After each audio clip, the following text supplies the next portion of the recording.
প্ৰায় এমাহৰ অনুশীলন আৰু অপেক্ষাৰ পিছত ফাইনেলি আহিল দুদিনীয়া অনুষ্ঠানেৰে উদযাপন কৰিবলৈ লোৱা পোহৰনাথ বিদ্যালয়ৰ বাৰ্ষিক উৎসৱৰ প্ৰথমটো দিন। সিদিনা গধূলি প্ৰায় 5:30 বজাত আমি গৈ প্ৰথমতে বৰপেটা জিলা পুথিভঁৰালৰ মেইন গেট আৰু বাৰাণ্ডাত চাকি লগালো। সেইদিনা আছিলে প্ৰথমখন নাট ঘণ্টা ঘৰৰ ডেউকা, য'ত সাংঘাতিক অভিনয় কৰিছিলে শ্ৰদ্ধাৰ নিতুল পাটোৱাৰী ছাৰ, জয়ন্ত দাস ছাৰ আৰু দীপা খুৰীয়ে, আৰু পৰিচালনা আছিলে নিতুল ছাৰৰেই। চাকি লগাই হোৱাৰ পিছত ছাৰহঁতক গ্ৰীণ ৰুমত লগ কৰিবলৈ গৈছিলো আৰু মেকআপ কৰি দিছিলে আমাৰ মৰমৰ নিৰ্জুৱে। 7 বজাত আৰম্ভ হ'বলগীয়া নাটকখন প্ৰায় 7:05 আৰম্ভ কৰা হৈছিলে।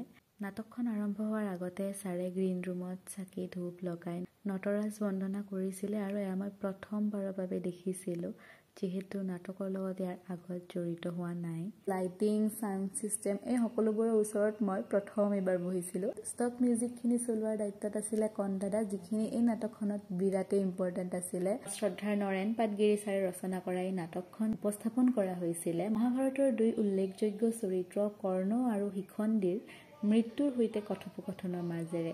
লগত আছিলে time ট্ৰেভেলৰ কনচেপ্টটো।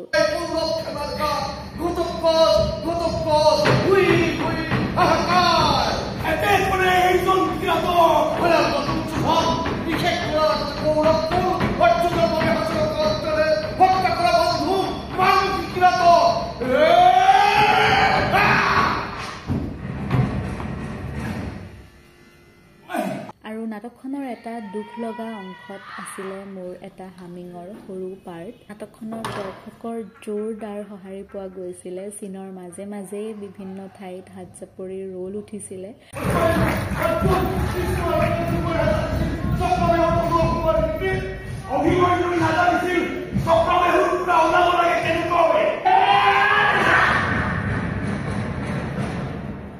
And I was so overwhelmed যে তেওঁলোকৰ নিচিনা প্ৰতিভাৱান মানুহৰ লগত সৰু পাৰ্ট এটাত হ'লেও ময়ো কাম কৰিব পাইছো।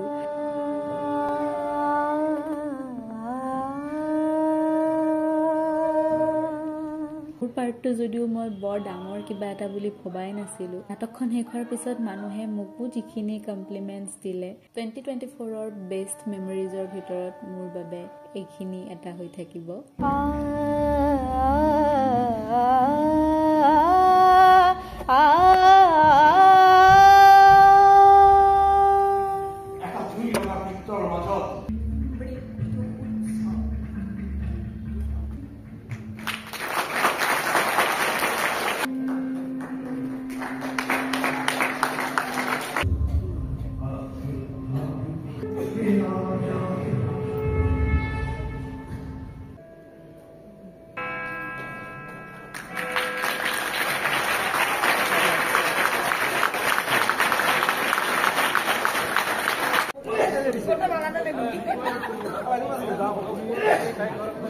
ছাৰে অৰ্ডাৰ দি থৈছিলে চিকেন বিৰিয়ানী, চবে খাইছিলে। মোৰ আছিলে ব্ৰথ। সেইদিনা চবৰে হোৱালে ৰখি দিলো। পিছৰ মিনি ব্লগটোত দেখা পাব 2nd ডে। ছাবস্ক্ৰাইব কৰি যাব চেনেলটো।